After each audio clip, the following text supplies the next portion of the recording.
Hi, I hope you're doing well. Today I'm going to be reviewing the brand new debut album for Alabama Shake's frontwoman Brittany Howard. Enjoy.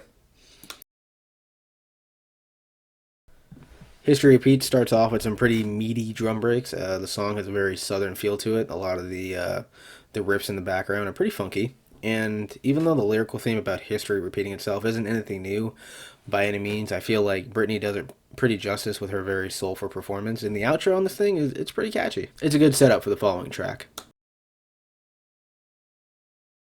This one's a really good track. The production is really, really lively. The chords are very addictive to listen to.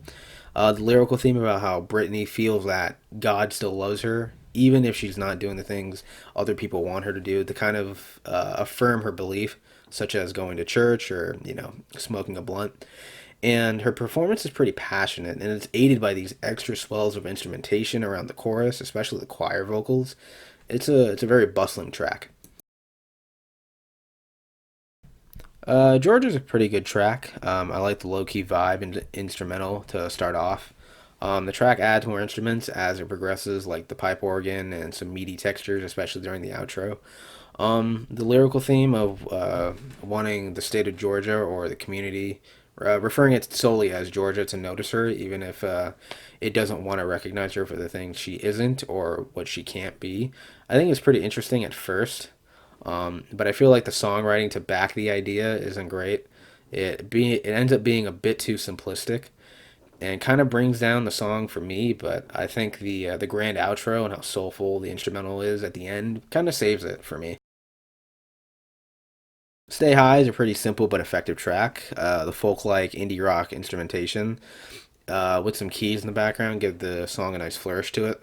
The song is also really sweet. There's a lot of references to how Brittany views enjoying life while we're still here. And her vocal performance on here is absolutely incredible. Her range shifts constantly that elevates the production and just gives the entire song a very full vibe to it. This track has a nice neo jazz soul vibe to it, with a lot of the pianos and chords in the background. Lyrically, I like the ideas of how people expect a better tomorrow without doing what's necessary for today.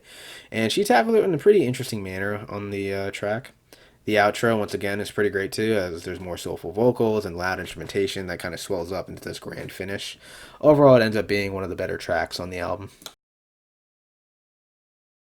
Sonically, this is a detour for the album. It has a very bare bones, minimalist acoustic instrumental. So Britney's at the forefront of the song, and she does give a very heartful performance. But the song overall just feels like it needs more to it. It's very interesting. The songwriting, I think, at first, I like how it discusses that time eventually kills everything, but it doesn't do anything major or interesting with the topic. It just kind of meanders on being there. And the instrumental bit picks up a bit at the end of the track, but it doesn't do anything drastic to enhance the track in any way. This is probably my favorite song on the album. It's a very loud track. It's like noise jazz rock. The instrumental is very dense with some very hard hitting drums, some horns, and some very rugged electronic textures in the background as well. Brittany gives off a spoken word performance about mostly what she will do to help others against various forms of injustice, and she also promotes this idea that we should all love each other. She also repeats the mantra, "We are all brothers and sisters," throughout the track as well.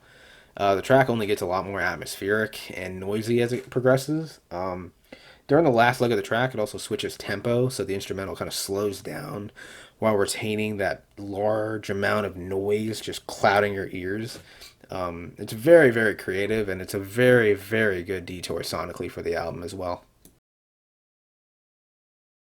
This is a pretty meh track. It's kind of a lull, and if you ask me, I do like the instrumental. It's not the best on the album, but it's serviceable. I like the bass guitar and the piano licks; they're pretty appeasing, and it progresses naturally. It's a decent instrumental, but I think the biggest crutch on here is just the songwriting. It leaves a lot to be desired. Like you're kind of hoping there's more to it, even though the performance is very good from Brittany. But by the end of the track, I just feel like the ideas don't mesh well, and it just ends up being confused about what it wants to be. This track is great. I love the hard hitting percussion being complemented by pianos and cymbals in the background. It gives the song a very personal feeling, as it rightly should. The song details a childhood trauma she experienced growing up in the South, where one day she found a goat's head decapitated, placed in the back of her dad's car. And this was seen as a racial attack. And she explores human worth based on race. Um, Based on the fact that she's biracial, she was akin to a white mother and a black father. And she expresses her confusion and despair about this topic in a very, very well written line called "I'm a drop of three fifths," right? It's just a high point on the album. It's I wish there was more of this on the album. This song comes off as a love letter to Britney's partner, exploring what she would be like if she wasn't around to make her feel loved. The instrumental does well enough to portray this, using some harp and what sound like vocated riffs, maybe. I'm not sure how to describe it in the track.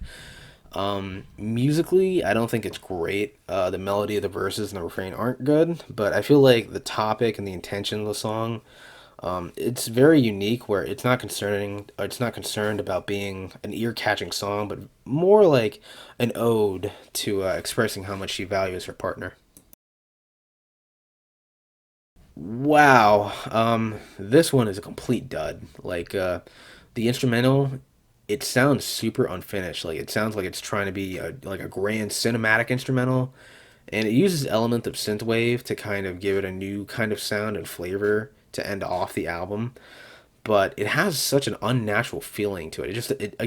It doesn't sound finished. The vocals don't sound good. It sounds like she's trying to emulate a completely different singer, and it's done horribly. And once again, the ideas just don't mesh well at all. And thematically, I feel like it's out of place both on the album and as a closer. Overall, I think it's a pretty good, enjoyable album with some bright spots. I think the simplistic songwriting on here is a double edged sword. It works mostly.